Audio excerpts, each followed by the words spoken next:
Do I have Sit down. Do I have the same rights? You want me to hold you in contempt? Sit down. In that blue chair. Do I have to Sit down! All right, folks, this one's a real banger. The judge in this clip is one of the most no-nonsense judges I've ever seen. He doesn't hold back for a second. He shuts down the sovereign citizen so hard that you can almost feel the awkward tension as she stumbles over her words trying to keep up. It's honestly a blast to watch justice served like this.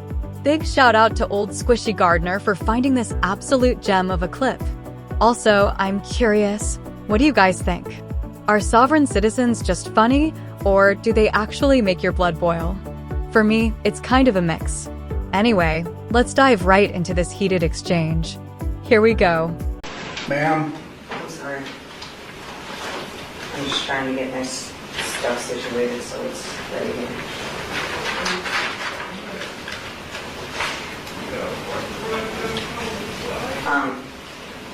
Take a seat I have a in question. this blue chair.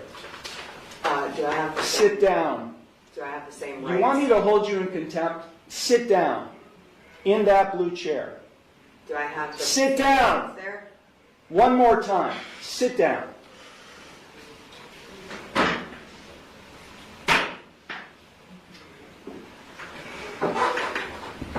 Now you'll answer my questions. Got it? Did you understand all of the rights and plea options that I explained to you? No, I do not understand. Okay. Then I will enter no plea to the charges I object. filed against you. Well, let me just explain to you. You are charged, and I do have a signature on the citation which shows you've been served. You are charged with one count of no operator's license, a minor misdemeanor subject to a maximum fine of $150 plus court costs. You also are charged with one count of expired plates, also a minor misdemeanor subject to a maximum fine of $150 in court costs. I will enter no plea to these charges against you. You already have a pending. You already have a pending. I object. What do you object, ma'am? Because I did not enter that plea. Okay, so you tell me how you would like to plead: guilty, not guilty, or no contest. I'm not. First, I have to correct the standing, which is I am not the ens legis non begeer. I am the authorized agent to the decedent estate. I am coming in here as the settler, and I want to settle this case. I have sent in a paper that is my declaration and affidavit of what I want to do, which is to settle the case. I am willing to surrender the person to the court for mutual consideration. I do not want to continue doing this. I don't have anything to do with this. That paper that I signed, which is the summons, is signed v coatis, which is void contract, and I reserved all of my rights on there. So, is the court willing to give me mutual consideration today or not?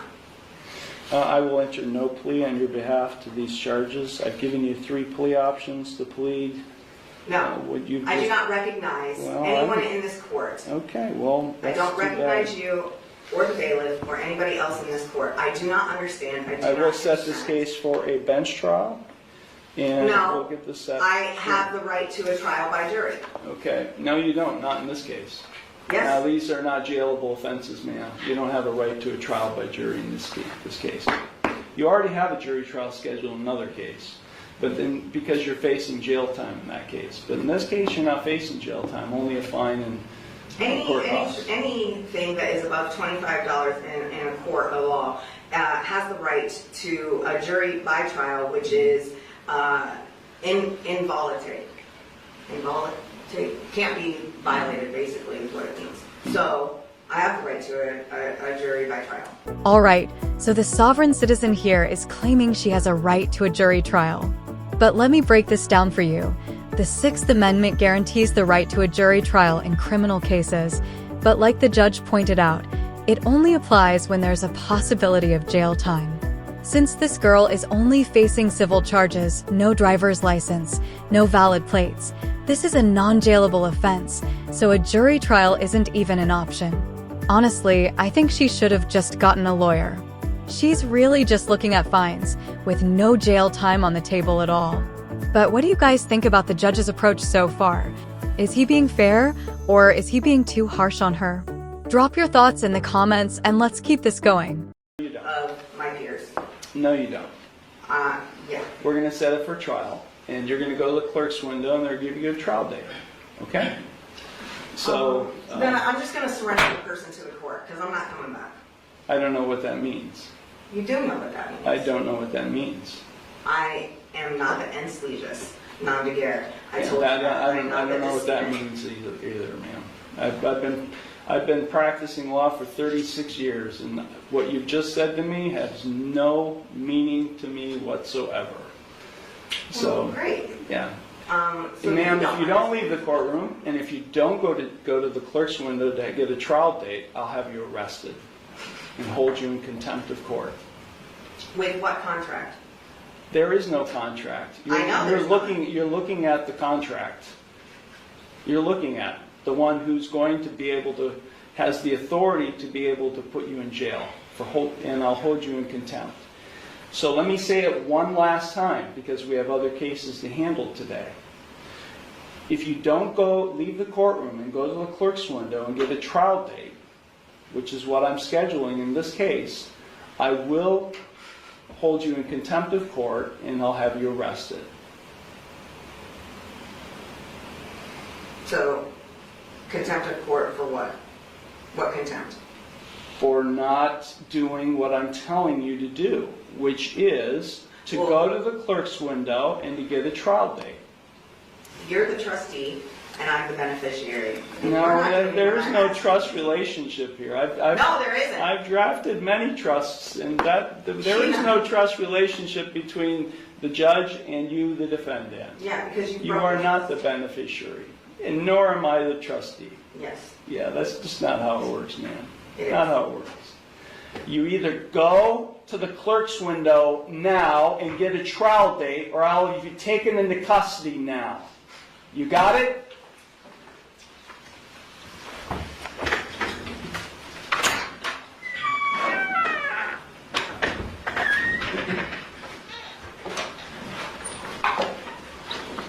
Is this your phone?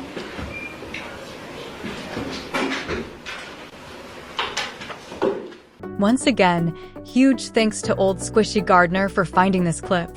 It was honestly a blast to watch. I really liked how this judge handled the sovereign citizen. Seriously, we need more judges like this who aren't afraid to put people in their place. This girl barely even got a chance to speak, and honestly, that's how it should be. Sovereign citizens often come in with wild arguments, acting like the law doesn't apply to them, but the judge shut that down so fast. Threatening contempt? Best move ever. It sent a crystal clear message that they're not fooling anyone. A judge with jurisdiction can make these people realize they're just trying to play a script that doesn't fly in real court.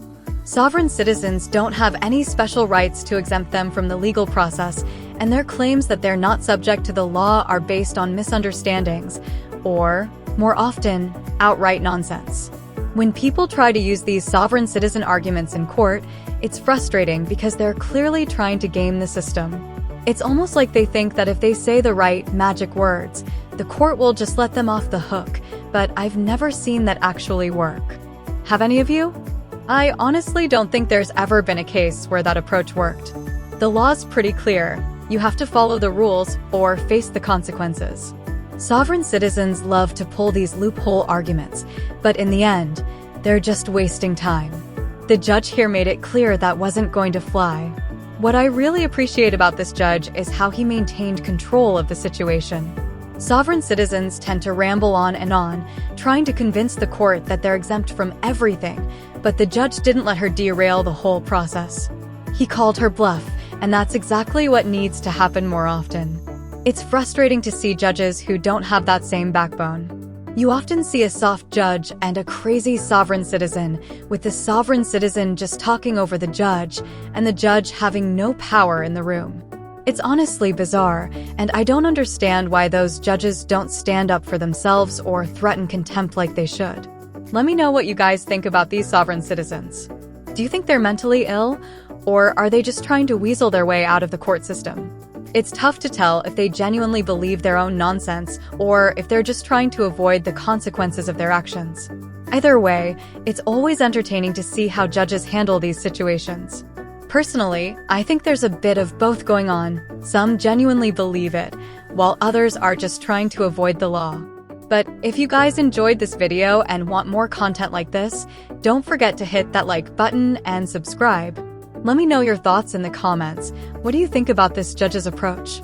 Is there a better way to handle these cases, or do you think he nailed it? Thanks so much for watching, and take care, guys.